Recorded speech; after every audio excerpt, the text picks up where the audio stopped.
will be a description of the Quickdraw Weaving program's version 5.0's ability to set up for a Drawloom structure. So I'm going to talk about the View Project screen. The Drawloom tool allows me to select how many ground shafts, how many ground treadles, and draw cords. For example, if I wanted to do 4 draw shafts and say 6 treadles and 10 draw cords, it's now automatically updated the number of shafts and number of treadles to match that. I then have also the control over the autofill, the single unit, and the pattern drawings.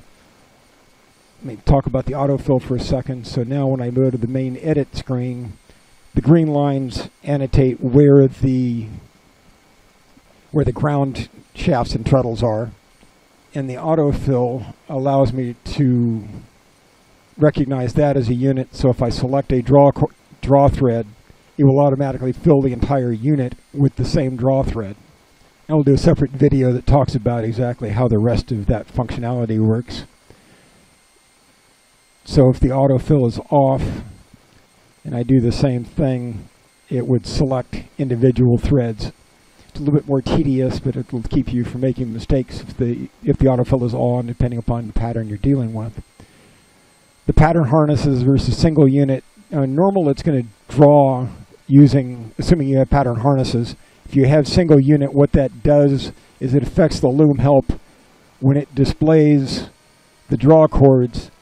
That would allow me to see the single unit representation, which would show me each individual unit's draw cords versus just the pattern harness draw cords.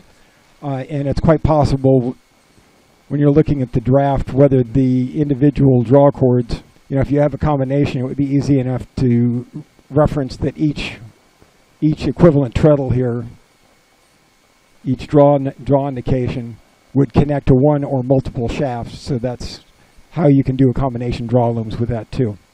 So that gives me the basic structures for the draw loom controls and what that does. Thank you.